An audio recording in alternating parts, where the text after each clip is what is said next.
రాష్ట్ర ముఖ్యమంత్రి రేవంత్ రెడ్డి గారు అదే విధంగా నూతనంగా పిసిసి అధ్యక్షుడు అది కూడా బడుగు బలహీన వర్గాలకు నాయకత్వం వహిస్తున్నటువంటి కొత్తగా పిసిసి అధ్యక్షుడు మహేష్ కుమార్ గౌడ్ గారు, దీపా మున్షి గారు, ఏఐసిసి సెక్రటరీసు, మిత్రులారా, సోదరులారా, సోదరిమణులారా, ఈనాడు మహేష్ కుమార్ గౌడ్కు గురుతరమైన బాధ్యత ఇచ్చారు హైకమాండ్. సోనియా గాంధీ, రాహుల్ గాంధీ గారు, అదేవిధంగా వేణుగోపాల్ గారు ఇచ్చారు.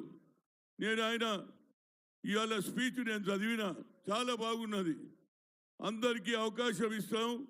గతంలో కార్యకర్తలు ఏ విధంగా పనిచేసిండ్రు అనేది కూడా అందులో చెప్పారు. వారందరికీ కూడా సమానంగా కొత్త వాళ్ళను పాత వాళ్ళను కలపడానికి ప్రయత్నం చేయాలని మహేష్ కుమార్ గౌడ్ కోరుతున్నా. అదేవిధంగా ఇవాళ నేను పేపర్లో చూసినా, టీవీలో చూసినా, ఏఎన్ఐలో వచ్చింది. నరేంద్ర మోడీ ఏమంటున్నాడు తెలుసా?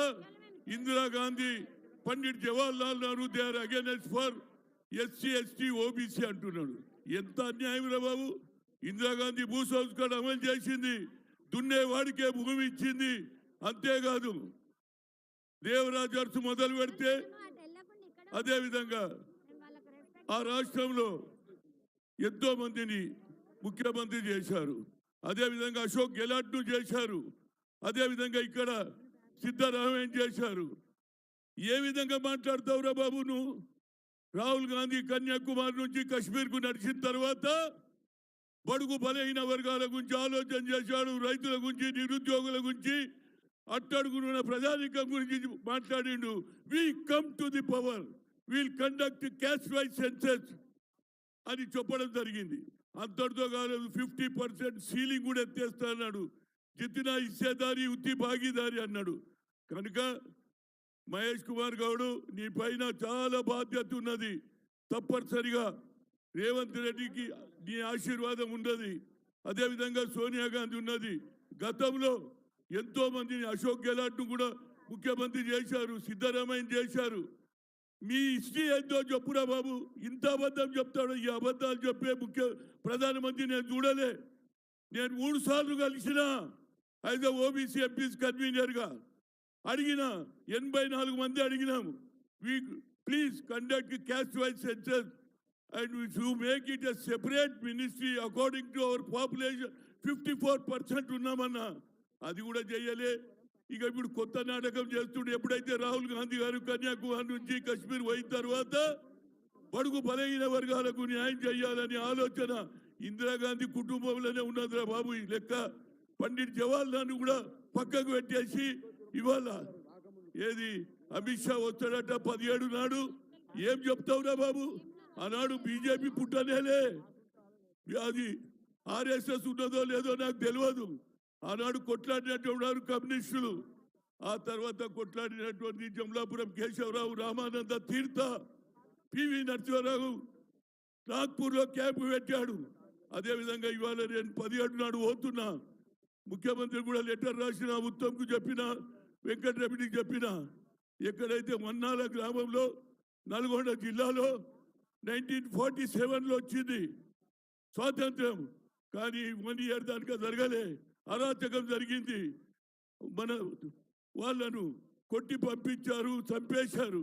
అదేవిధంగా 1948లో అక్కడున్న వన్నాల గ్రామంలో 10 మంది విద్యార్థులు జెండా ఎక్కించిర్రా బాబు.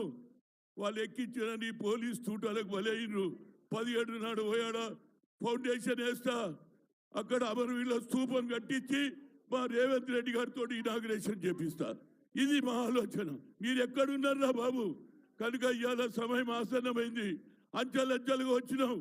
ఎన్ఎస్ఏ నుంచి వచ్చినాం, యూత్ కాంగ్రెస్కి వచ్చినాం. ఇవాళ నువ్వు పిసిసి ప్రెసిడెంట్. అదేవిధంగా కింది స్థాయిగా ఏ కార్యకర్త 30 ఏళ్ల నుంచి పనిచేస్తున్నాడో వాళ్ళకు సరి అయిన స్థానం ఇవ్వాలి. ఇవాళ కొత్త వాళ్ళకు మేము వ్యతిరేకం కాదు, కానీ పాత వాళ్ళకు కూడా న్యాయం జరగాలి. ఇద్దరిని కలపాలి. ప్రతి జిల్లాలో తగాదాలు ఉన్నాయి. అది నీ పైన గురుతరమైన బాధ్యత ఉంది. మంత్రులు కూడా దయచేసి తప్పనిసరిగా కార్యకర్తలు వస్తే, ఇవాళ ప్రభుత్వం వచ్చిన అందరూ ఆశలు ఉన్నారు. లోకల్గా ఇబ్బందులు పడుతున్నారు. వారికి ఏదైనా న్యాయమైన కోరిక ఉంటే వారు చేయాలి. ఇవాళ ఏది వచ్చినా పిసిసి ఆఫీస్లో నీకు రిప్రజెంటేషన్ చేస్తాం. ముఖ్యమంత్రి గారు బిజీ ఉంటారు కాబట్టి తప్పనిసరిగా వారికి న్యాయం చేయడానికి మీరు ప్రయత్నం చేయాలి. ఎందుకంటే ఇక్కడ బీజేపీ అదేవిధంగా ఆర్ఎస్ఎస్ వాళ్ళు అనవసరంగా తగాదాలు పెట్టేలా చూస్తున్నారు. తప్పనిసరిగా అటు బీజేపీ ఇటు బీఆర్ఎస్తో ఫైట్ చేసే కార్యకర్తలు జైళ్ళ పాలైనరు. ముఖ్యమంత్రి గారు ఇప్పటి వరకు నా మీద కేసులున్నాయి, కార్యకర్తల మీద కేసులున్నాయి, కానీ ఇప్పటిదాకా విత్డ్రా చేస్తలేరు. విత్డ్రా చేస్తే కార్యకర్తల మనోభావాలు వేరు. అదే మన ప్రభుత్వం వచ్చి కూడా ఇంకా తిరుగుతూనే ఉన్నా. అంబేద్కర్ స్టాచ్యూ ఇవాళ కూడా ఏది గోషాబెల్ స్టేడియంలో పట్టుకున్నది. 5 ఏళ్ల నుంచి కేసులు నడుస్తున్నాయి. ముఖ్యమంత్రి గారు దాని మీద కూడా ఆలోచన చేయాలి. ఎందుకంటే ఓల్డ్ సిటీలో కూడా అంబేద్కర్ అభిమానులు ఉన్నారు, అక్కడ పెట్టాలనేది ఆలోచన. గతంలో బట్టి విగ్రహానికి నేను పోతే కేటీఆర్ అన్నాడు అక్కడనే పెడతా అన్నాడు, కానీ వేరే వాళ్ళ అడబ్బు విగ్రహం పెట్టిరు కాబట్టి నా విగ్రహం అక్కడనే పట్టుకున్నది. I will request the AICC secretary, Ambedkar still last 5 years in lockup.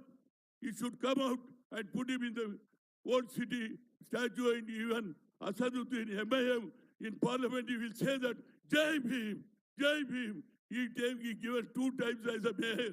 That's why that also taken into consideration. And I will request, I hope నాకు కూడా అవకాశం ఉంటే నేనన్నా పెద్ద రాష్ట్రానికి ఉన్నా, మన ముగ్గురం బీసీలను కొట్లాడితే మళ్ళీ ఎవడో దొరకపోతాడు అని నేను సపోర్ట్ చేసిందా లేదా? ఏమైనా మహేష్ చేసిందా లేదా?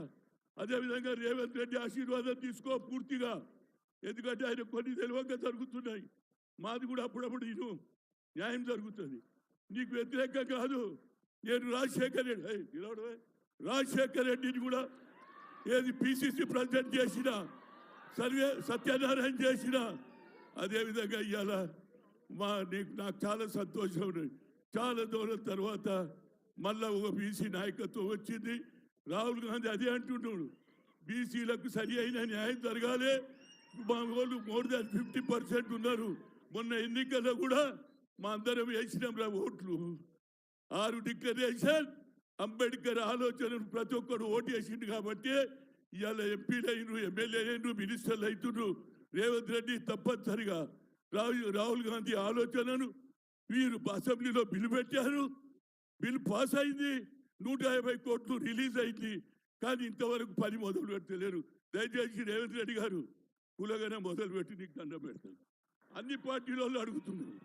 అది చేస్తే రాహుల్ గాంధీ కూడా పార్లమెంట్లో మాట్లాడే అవకాశం ఉంటుందని కోరుతూ మరొకసారి మహేష్ కుమార్ గారు గాడ్ బ్లెస్ యూ, మంచిగా పనిచేసి పేరు తెచ్చుకోమని కోరుతున్నా. జై తెలంగాణ, జై రాజీవ్ గాంధీ, జై రాహుల్ గాంధీ, జై సోనియా గాంధీ. నమస్కారం.